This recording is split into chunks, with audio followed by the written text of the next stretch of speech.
Olá pessoal, tudo bem com vocês? Hoje iremos tratar sobre um assunto bastante interessante e importante. Iremos falar a respeito de algo que acontece todos os dias dentro do organismo humano e dos seres vivos em geral.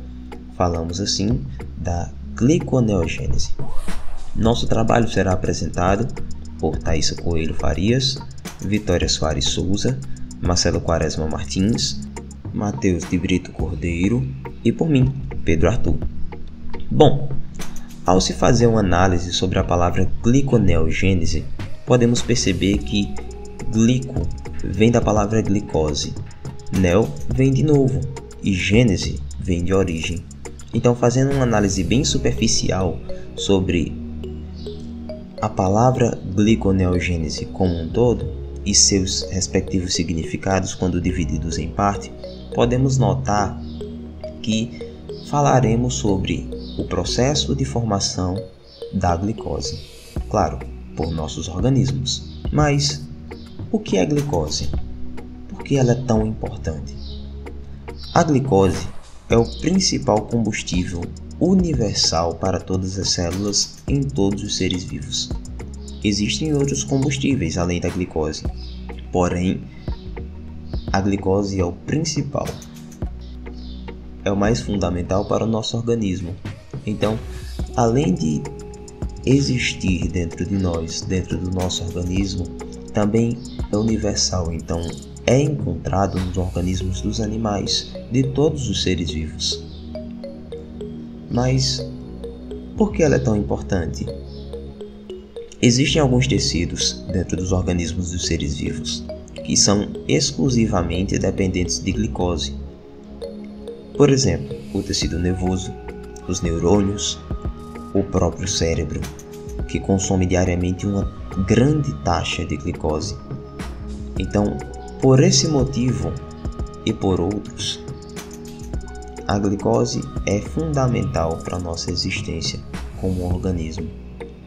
Assim como um carro ou um caminhão sem diesel, sem gasolina, não funciona, o nosso corpo sem glicose, claro, por longos períodos de tempo, entra em pane. Por conta disso, a glicose é tão importante. Sem ela, o organismo dos seres vivos passaria por uma grande deficiência. Seria extremamente prejudicial viver sem a glicose. Por conta disso, a gliconeogênese tem um papel tão importante e fundamental nesse momento. Por definição, a gliconeogênese é a síntese de glicose a partir de compostos que não são carboidratos. Então, como várias partes do nosso corpo dependem fundamentalmente da glicose, a sua produção não pode parar. Por isso, a concentração de glicose não pode diminuir no sangue nunca. Isso é um dos motivos pelo qual a gliconeogênese existe, já que enquanto dormimos, não nos alimentamos. Não existem fontes de carboidratos disponíveis para a glicose suprir a necessidade constante desse tipo de célula. Com isso, nós podemos perceber o quão magnífico é o processo de gliconeogênese no nosso organismo, porque no momento em que estamos em jejum ou dormindo, não estamos consumindo carboidrato e o nosso corpo não pode parar. O nosso corpo precisa da glicose para poder funcionar. Então, nesse momento, os nossos órgãos começam a atuar de uma maneira bastante interessante. No jejum, a gliconeogênese aumenta a atividade lipolítica no tecido adiposo, a hidrólise de triciclicerol em glicerol e ácidos graxos.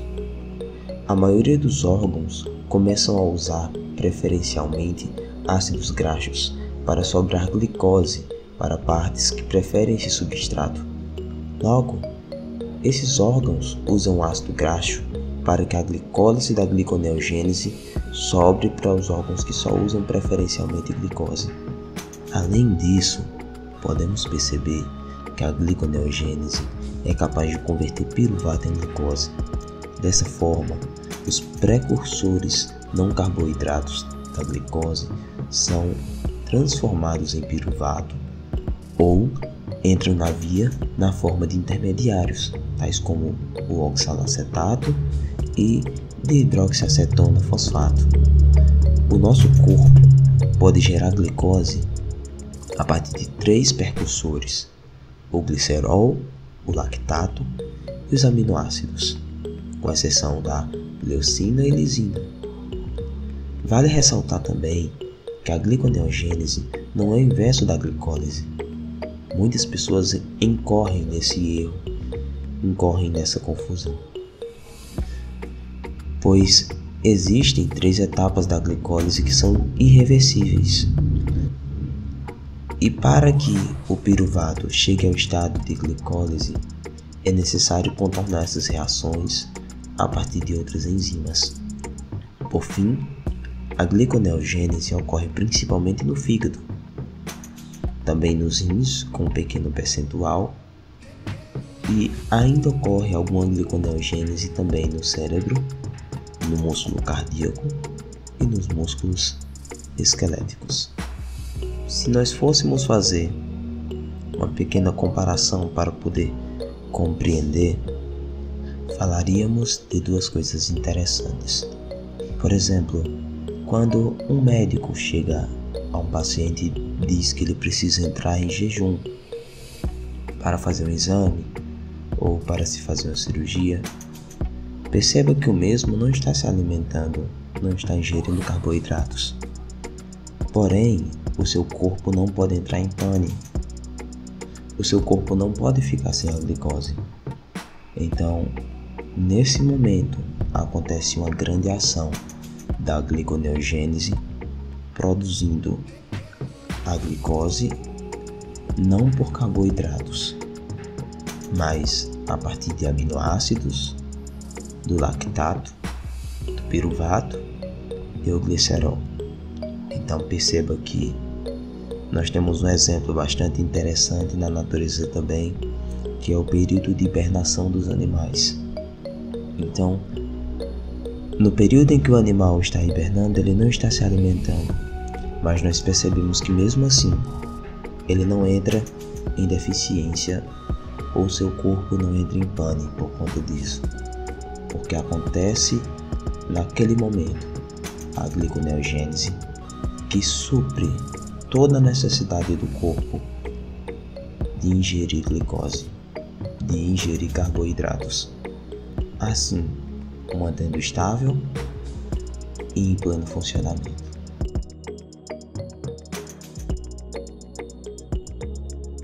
Boa noite, pessoal. Eu irei explicar a primeira fase do mecanismo da reação da piruvato carboxilase. De início, aqui nós vemos uma molécula de ATP, adenosina trifosfato, que é composta por adenina, ribose e 3 grupos fosfato. E aqui nós temos um bicarbonato, um íon bicarbonato. Pessoal, esse ATP ele tem muita energia armazenada, só que ao sofrer hidrólise ele libera energia e se dissocia em ADP, adenosina de fosfato, e fosfato inorgânico. Por exemplo, aqui nessa setinha, essa ligação entre esse oxigênio e esse fósforo irá ser desfeita. E esse par de elétrons que compõe essa ligação irá vir para esse oxigênio, deixando ele com carga negativa. Já esse fósforo irá ficar com carga positiva. Dessa forma, nós teremos do lado esquerdo adenosina de fosfato ADP e do lado direito fosfato inorgânico. Lembrando sempre que o fosfato inorgânico, o grupo fosfato que sai do ATP, sempre será o que está na posição gama. Esse fosfato inorgânico ele irá reagir com o bicarbonato, com esse íon bicarbonato, e ocorrerá da seguinte forma. Esse oxigênio com carga negativa irá se ligar ao fósforo com carga positiva. Desta forma, teremos a liberação do ADP, como mostrado aqui, e a formação do intermediário carboxifosfato. No carboxifosfato ocorrerá a desidratação do bicarbonato. Por exemplo, nessa ligação aqui entre oxigênio e carbono, ela irá ser rompida e esse par de elétrons irá vir para esse oxigênio, deixando ele com carga negativa. E esse par de elétrons livre desse oxigênio irá formar uma segunda ligação, deixando o carbono com esse oxigênio aqui com a ligação dupla. Com isso nós teremos um fosfato inorgânico e um dióxido de carbono. Esse fosfato inorgânico irá ser liberado e o dióxido de carbono irá reagir com a biotinil enzima. O que seria essa biotinil enzima? Seria uma molécula de biotina, que está aqui nessa cor preta, ligada covalentemente a resíduos de lis, que é um grupamento eamino da cadeia lateral de uma lisina, que está aqui na cor azul. Eles serão ligados covalentemente por uma ligação amida entre esse carbono e esse nitrogênio. Voltando aqui para o dióxido de carbono. Depois da desidratação, ele terá energia suficiente para carboxilar essa biotinil enzima. Como ocorrerá? Esse dióxido de carbono, essa ligação aqui dupla entre esse oxigênio e esse carbono irá ser desfeita, irá ficar só uma simples, e o outro par de elétrons que formava a outra ligação irá vir para o oxigênio, deixando ele com carga negativa e o carbono com carga positiva. Aqui em cima desse nitrogênio nós temos um par de elétrons livres. Esse par de elétrons irá se ligar ao carbono. Com isso nós teremos a liberação desse hidrogênio na forma do próton H+, e a ligação do dióxido de carbono à biotinil enzima. Com isso, o dióxido de carbono será ativado, e ele estando ativado, irá carboxilar a biotinil enzima. Então, nós teremos a carboxibiotinil enzima, que seria o dióxido de carbono ligado à biotina, que está ligada ao grupamento eamino de uma cadeia lateral de uma lisina.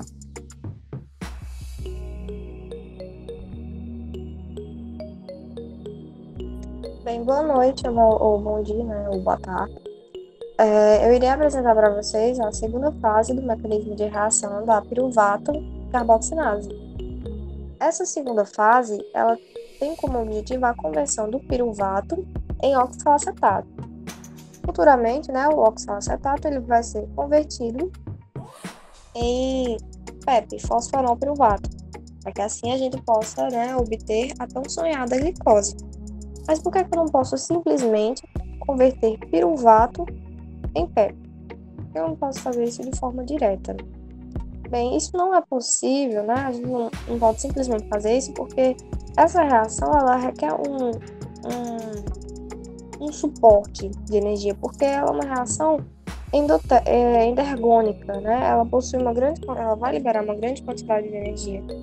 E o aporte, o auxílio que é dado para que a síntese de PEP, de fosfonol piruvato aconteça, é a conversão do piruvato em oxalacetato, porque o oxalacetato ele é um intermediário de alta energia. A gente vai ver mais na frente que ao descarboxilizar o oxalacetato, a gente vai conseguir suprir a necessidade de energia livre para que assim a gente consiga sintetizar o PEP. Aqui a gente tem o piruvato, né? E temos também a carboxibiotinil enzima, que é o nosso produto da primeira fase. Nessa segunda fase, né, a gente vai ter a carboxila ativada, aqui esse grupinho, ele vai ser ativado e transferido da carboxibiotina para o piruvato, né, por meio de uma reação de 3 etapas, que é justamente essa daqui que vocês estão vendo, para assim formar o oxalacetato. Esse é o querido piruvato, né, a gente tem que se atentar que esse piruvato, ele está vindo lá do citosol, ele vai do citosol, vem do citosol para a mitocôndria, e tudo isso aqui está acontecendo na mitocôndria, lembrem-se disso. Bem, então temos aqui que o piruvato, né, está aqui, a carboxibiotinil enzima está aqui. Bem, aqui a gente vai ter o desprendimento deste grupo, carboxila, né, a gente vai ter o deslocamento do par eletrônico que está no oxigênio. Esse par eletrônico ele vai formar uma ligação dupla, né, uma ligação pi. Nesse mesmo momento, a ligação sigma carbono-nitrogênio vai ser desfeita e uma ligação pi nitrogênio-carbono vai ser formada no momento em que este par eletrônico vai se deslocar para o oxigênio. Dessa forma, a gente vai ter o dióxido de carbono liberado, né? E a biotinilenzima bem aqui. A biotinilenzima, ela vai capturar um próton do piruvato, né? E sair da reação. Em seguida, a gente vai ter, né? Como o piruvato ele perdeu um próton, ele vai se tornar piruvato enolato. E daí a gente vai ter, né, um outro deslocamento de cargas, formando uma dupla ligação, no mesmo momento em que a gente tem um ataque nucleofílico. Este carbono vai atacar nucleofilicamente o carbono do dióxido de carbono para assim formar o oxalacetato, né? Vamos aqui para essa outra imagem. Lembra que eu falei para vocês que isso aqui está acontecendo na mitocôndria? Bem, temos aqui a mitocôndria e toda essa parte branca que a vista alcança. Imaginem que é o citosol. Bem, temos aqui essa partezinha, é exatamente o que eu acabei de explicar, né? O piruvato, ele entra na mitocôndria, né? A gente tem piruvato carboxinase. Aí, lembram que o dióxido de carbono, ele se desprendeu da carboxibiotina, né? Ele se desprendeu e depois em uma outra etapa dessa mesma reação, ele voltou a participar, formando o oxalacetato, porque o piruvato enolato, ele ataca nucleofilicamente o dióxido de carbono, que foi liberado na primeira etapa, formando o oxalacetato, e aí que vem a grande questão. Como é que eu vou fazer para o oxalacetato sair da mitocôndria e ir para o citosol? Isso mesmo, minha querida. E para o citosol. Por quê? Porque a gliconeogênese, ela acontece no citosol. Então, a gente quer achar algum jeito, alguma forma do oxalacetato e parar lá no citosol. Mas como é que a gente vai fazer isso se a gente não tem um transportador específico para o oxalacetato? Observe.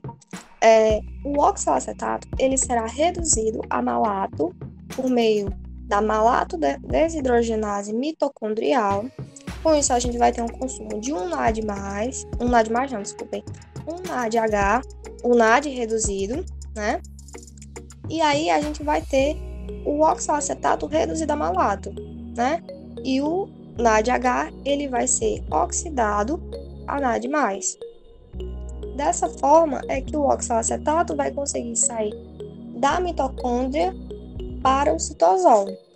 Ó, ele está saindo aqui, né? Malato, ele já está no finalzinho. E aqui ele já está no citosol. Como é que eu vou fazer para o malato virar oxalacetato? Vou reoxidar, né? Para que a gente consiga obter o oxalacetato. Com isso,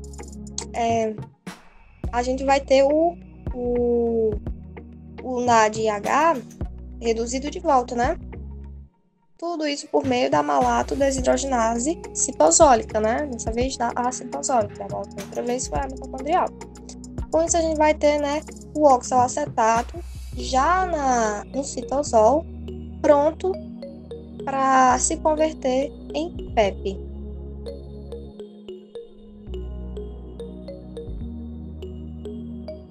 Então, para a gente conseguir entender todo o processo, desde a formação do oxalacetato a partir do piruvato até chegar ao fosfenolpiruvato, a gente precisa saber que o piruvato carboxilase é uma enzima tetramérica, ou seja, possui 4 subunidades distintas que contém 1160 aminoácidos e cada uma das suas unidades possui uma molécula de biotina. A biotina, por sua vez, irá funcionar como uma coenzima. Mas o que são coenzimas? Coenzimas são moléculas orgânicas derivadas de vitaminas, especialmente de vitaminas do complexo B.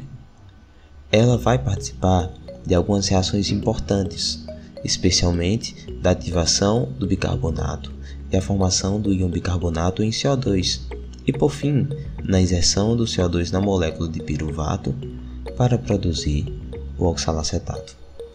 Então, de início nós temos aqui a nossa molécula de piruvato e também o íon bicarbonato, que vai ser ativado com o gasto de um ATP e vai ser inserido na molécula do piruvato, formando assim o oxalacetato.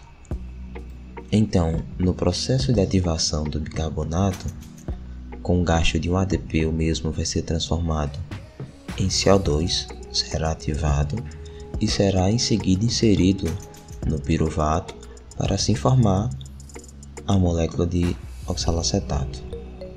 Então, com isso, podemos perceber que a biotina é extremamente importante, pois é ela que vai fazer a ativação do bicarbonato com um ATP, transformando em CO2 e em seguida inseri-lo no piruvato, assim transformando em oxalacetato.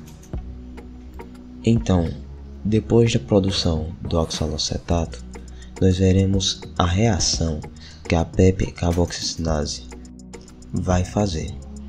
Primeiro, ela vai pegar o oxalacetato, que foi formado pela piruvato carboxilase, ela vai promover uma descarboxilação desse oxalacetato. Em seguida, ela vai realizar uma fosforilação pelo GTP, assim produzindo no final o fosfenol piruvato. Assim então se dá a conversão do piruvato em oxalacetato e então depois em fosfenol piruvato.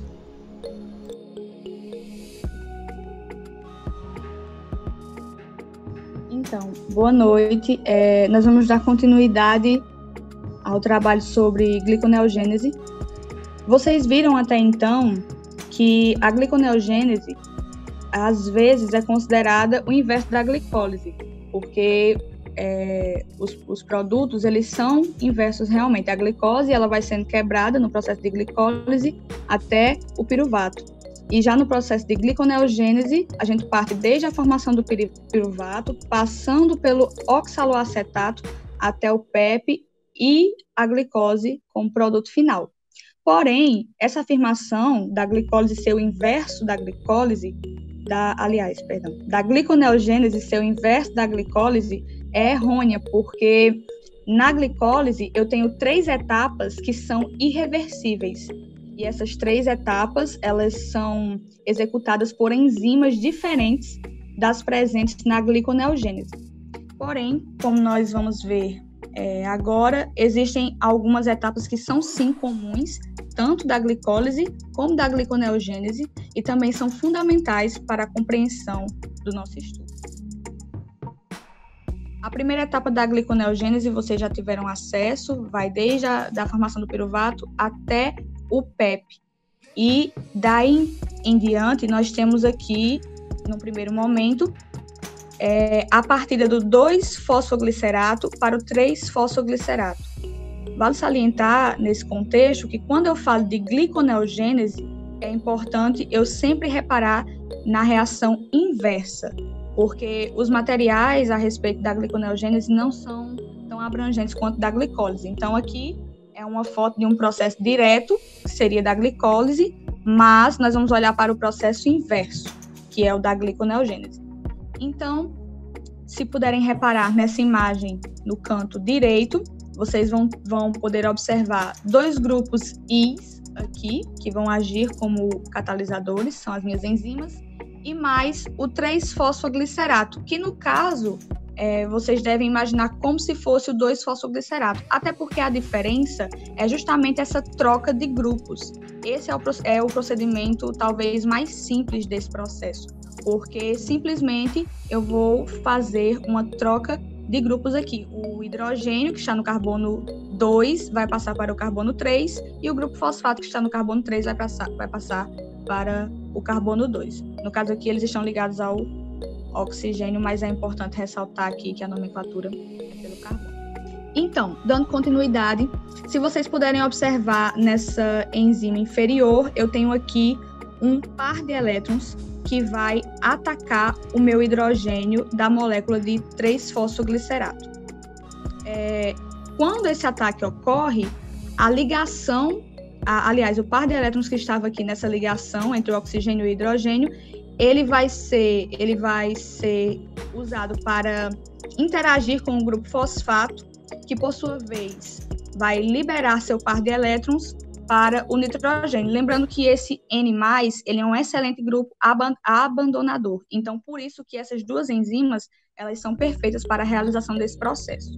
Com isso, eu vou ter a formação aqui de um intermediário bifosforilado, com 2 grupos de fosfato, e então eu vou fazer a retirada de um desses grupos e substituir por um hidrogênio, certo? Então, nesse momento é quando eu escolho, entre aspas, né, qual grupo eu vou retirar, se é o 2 ou se é o 3, e aí eu vou ter a formação de um dos 2 produtos.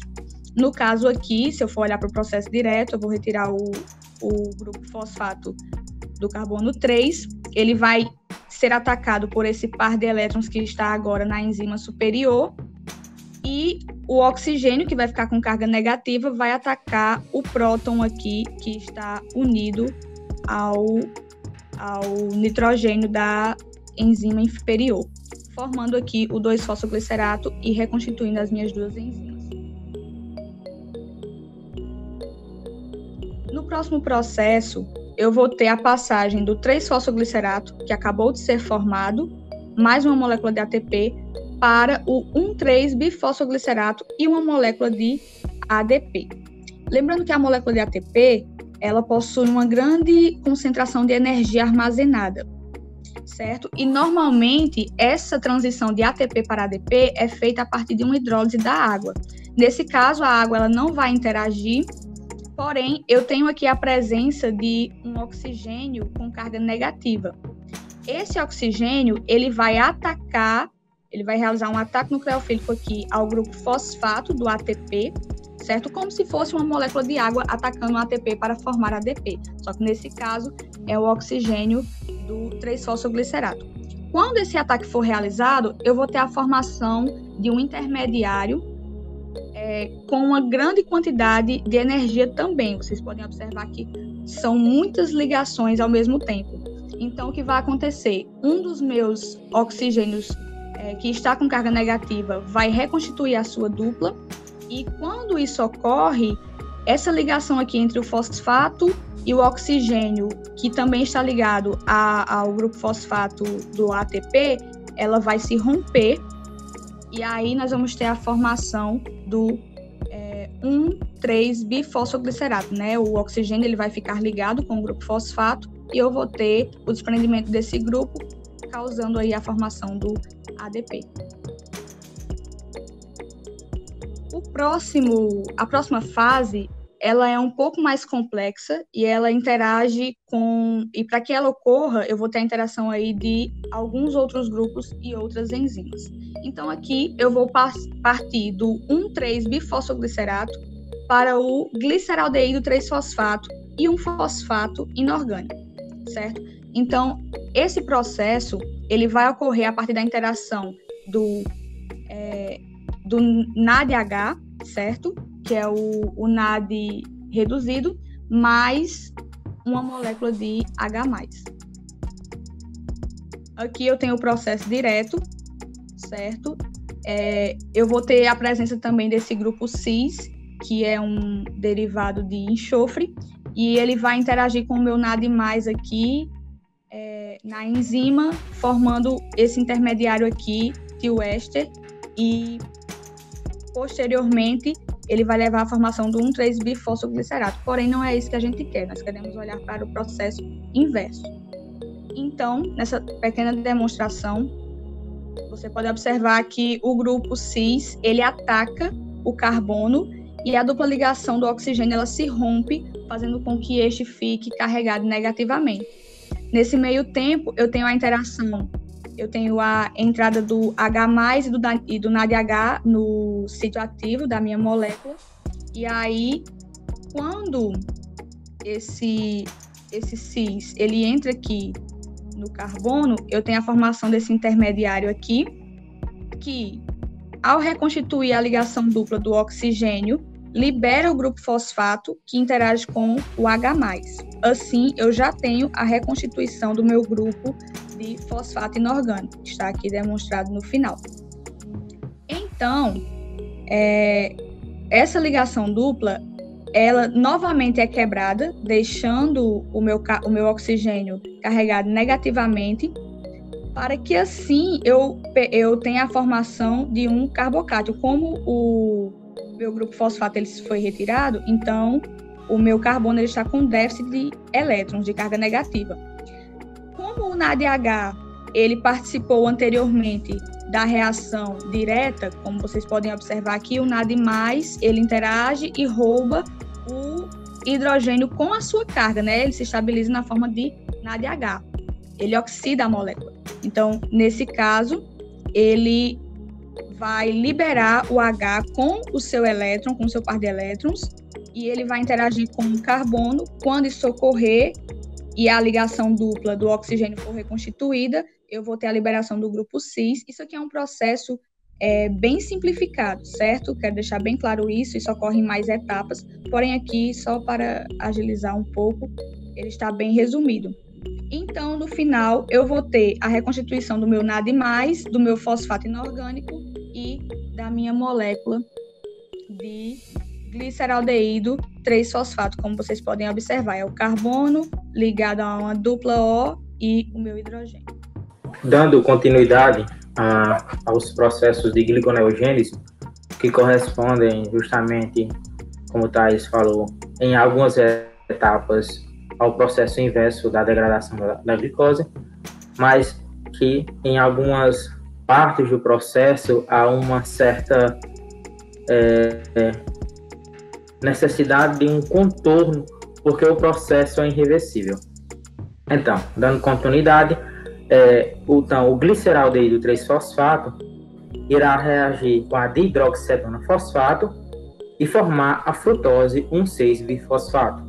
Esse processo será ocorrido, aliás, irá ocorrer na aldolase, que é uma enzima, no sítio ativo da aldolase. É bom lembrar disso. Esse processo está ocorrendo dentro do sítio ativo da aldolase. Temos aqui a frutose 1,6-bifosfato, vendo aqui um pouco do processo direto para podermos compreender como é que vai ocorrer o processo inverso.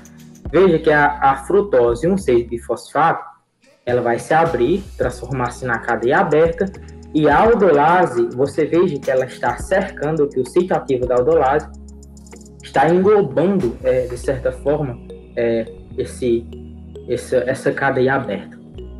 É bom esclarecer isso, porque, veja, durante os processos, até que no processo intermediário, há grande quantidade, de vez em quando, de formação de cargas livres, e isso é muito reativo em um meio, mas não vai ser tão reativo e vai ser, de certa forma, preciso, ou seja, a enzima, o fator enzima, a precisão da enzima vai acontecer por causa disso, porque ela restringe, de certa forma, do meio externo, certo? E à medida que os processos estão ocorrendo, já tem um processo, a ligação correspondente já está pronta ali para ser realizada. Isso demonstra a efetividade do processo. Veja bem, há a degradação da frutose 1,6-bisfosfato e a formação da gliceraldeído 3-fosfato e da hidroxicetona-fosfato. Mas nós queremos o processo inverso. Então vamos estudar um pouco. Eu fiz uma demonstração aqui, de certa forma, de como o processo irá ocorrer. Temos a dihidroxicetona-fosfato, ela também vai reagir com a enzima, a aldolase, e vai haver uma troca de prótons. E essa troca de prótons vai ocorrer aqui e também irá uma troca em relação às ligações. Iremos ver aqui que vai ocorrer por parte da aldolase um ataque a esse próton aqui da dihidroxicetona-fosfato, certo? E também a dupla O, que caracteriza o grupo cetona, irá atacar um próton da enzima, formando aqui um novo agrupamento do tipo álcool, que vemos lá, a partir do processo direto, que é a formação de estágios, que é a formação de dois grupos álcools para de certa forma, a separação desses grupos. Agora queremos unir eles novamente. Temos agora por parte do gliceraldeído 3-fosfato. Também vai ocorrer, de certa forma, uma troca de prótons aí. Temos aqui a dupla CO, característica do grupo aldeído, atacando aqui o hidrogênio, que também é da enzima aldolase. Esses grupos são da enzima aldolase. E vamos novamente formar um grupo agora aqui, que também é um álcool, com um carbocátion. E essas duas enzimas, aliás, esses dois grupos recém-estruturados, de certa forma, com essas trocas de próton, vão se interagir e vão novamente formar a cadeia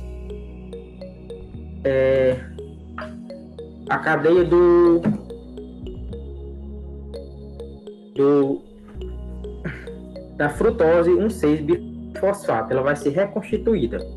Veja bem que para essas interações ocorrerem aqui desta forma, deve ser novamente lembrado que está sendo ocorrido dentro do ciclo ativo da enzima, certo? A enzima está englobando aquelas moléculas novamente, o gliceraldeído 3-fosfato e de hidroxetano fosfato, e vai acontecer ali dentro daquele ciclo ativo essas interações, certo? E veja bem também, existe sempre a passagem, de certa forma, do estágio intermediário dentro desse processo. E aqui, justamente nessa parte dessa junção aqui, desses dois grupos, é uma coisa que vai ocorrer dentro da enzima, e aliás, que ocorre dentro da enzima por causa da autoespecificidade. Vai ser os ataques muito precisos, logo com a formação, logo quando a formação desse carbocátion estiver ocorrendo, logo essa dupla vai atacar, vai houver essa passagem dessa dupla e a formação novamente do grupo.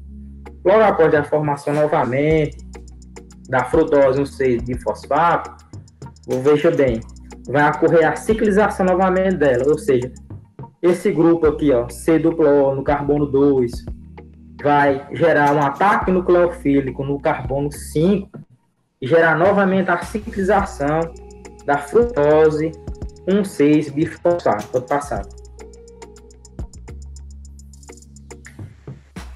Também da frutose 1,6-bifosfato vai passar para a frutose 6-fosfato. Esses são um dos processos reversíveis da degradação da gliconeogênese que vai ocorrer inversamente agora por parte da glicose, que vai ocorrer esse processo direto aí, vai ser da frutose 6-fosfato para a frutose 1,6-bifosfato. Na gliconeogênese, temos que contornar esse processo, que do ponto de vista de glicose é irreversível. Vamos ver, temos a enzima, temos aí a enzima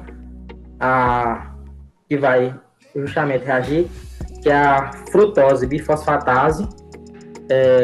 Ela vai sofrer um ataque nucleofílico de uma molécula da água. Veja bem aqui, ela vai sofrer um ataque nucleofílico aqui, esse hidrogênio, oxigênio da água, aliás, vai realizar um ataque nucleofílico nesse carbono aqui. O que vai acontecer? Ele, por ser de certa forma um grupo eletronegativo dentro do meu mais forte, irá expulsar esse grupo fosfato aí. O grupo fosfato vai se desligar-se do carbono e vai ficar livre no meio. O grupo fosfato, por sua vez, vai novamente gerar um ataque nucleofílico a um dos hidrogênios aqui da molécula da água, que está justamente favorável à sua saída, gerando agora a frutose 6-fosfato e um agrupamento de fosfato inorgânico. Teremos agora outra etapa, que é da formação da frutose 6-fosfato, no caso, revertendo o processo da glicólise, a degradação da glicose da frutose 6-fosfato para a glicose 6-fosfato. Veja bem, a glicose 6-fosfato e a frutose 6-fosfato são isômeros. Elas vão ver, de certa forma, uma reorganização aqui dos grupos para a passagem de um isômero para o outro. Aqui vemos a reação direta e eu fiz novamente a reação inversa. Pode passar. Veja bem aqui, ó. A enzima atuando.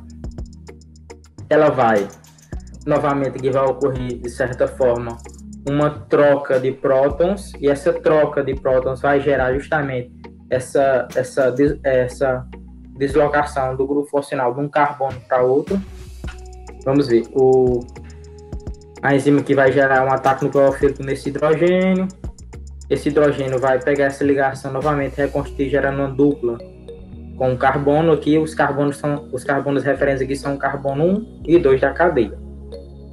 Dessa mesma forma, aqui o carbono 2 aqui vai dar um ataque nucleofílico a um próton aqui, hidrogênio, da minha enzima. Logo após vai passar para um estágio intermediário, que a enzima vai atacar um próton aqui, novamente do carbono 1, dessa hidroxila do carbono 1, e a dupla vai atacar, a dupla carbono-carbono, automaticamente vai se desprender e atacar um hidrogênio aqui da enzima, formando a glicose 6-fosfato, certo? E veja bem que há também a reconstituição aqui por parte da enzima dos participantes aqui durante o processo, certo? É o processo da frutose 6-fosfato para a glicose 6-fosfato. Aqui vejamos o mecanismo de forma mais clara, que é o mecanismo de forma direta de degradação da glicólise, mas nós estamos retratando da forma inversa, justamente da gliconeogênese para a formação da glicólise.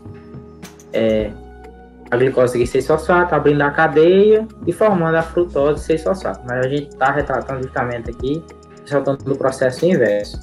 Então veja aqui, vai acontecer de certa forma da mesma maneira, só que os ataques aqui de prótons, como eu demonstrei anteriormente, ocorrerá de forma diferente. Vai acontecer da mesma forma, que a frutose 6-fosfato irá abrir a cadeia, vai sofrer as trocas de prótons aqui, a reconstituição, justamente como eu falei, em relação ao carbono 1 e 2 da cadeia, novamente vai ciclizar, formar-se a glicose 6-fosfato. Então, dando continuidade, foram apresentados todos os processos reversíveis e até então 2 processos irreversíveis. Aqui nós temos o último processo, que também é irreversível, da glicólise, certo? E na gliconeogênese nós vamos ter a transformação da glicose 6-fosfato em glicose de fato, que é o nosso objetivo final. Isso vai se dar semelhante à última fase irreversível que vocês observaram. Então, o oxigênio da molécula de água vai realizar um ataque nucleofílico ao carbono 6 da glicose 6-fosfato. Quando isso ocorrer, certo? Perceba que o meu oxigênio ele vai ficar com uma carga positiva, porque ele vai estar fazendo 3 ligações, então ele vai se encontrar instável. Dessa forma, o que vai ocorrer? Uma das ligações entre o oxigênio e o hidrogênio vai se romper e o oxigênio vai recuperar o seu par de elétrons. Quando isso ocorrer, automaticamente o grupo fosfato ele também recupera a sua carga aqui, ele quebra essa ligação e recupera o seu par de elétrons e se liga ao próton que foi liberado. Assim, eu vou ter a formação aí de mais um fosfato inorgânico, né, o H+, ligado a um grupo fosfato, e, consequentemente, a minha molécula de glicose, que vai estar com o OH ligado ao carbono 6 da molécula. Então, esse é o processo de gliconeogênese, certo? É muito difícil encontrar materiais específicos sobre esse conteúdo, específicos no que diz respeito a mecanismo de reação, mas conhecendo o processo de glicólise, é possível compreender e até deduzir algumas etapas da gliconeogênese. Então, esse foi o nosso trabalho. Marcelo, você quer acrescentar alguma coisa? Como você falou aí, também ficará de forma mais clara e compreensível para vocês no decorrer das apresentações dos trabalhos. Quando verem a apresentação também do ciclo do ácido cítrico, também vai ver alguns dos percursores que são de fundamental importância para a gliconeogênese. Também, quando verem um processo de glicólise, vai aumentar o esclarecimento de vocês ao assistirem essa apresentação de formação do processo de gliconeogênese para a formação da glicólise. E agradeço pela atenção de todos. Certo? Obrigado.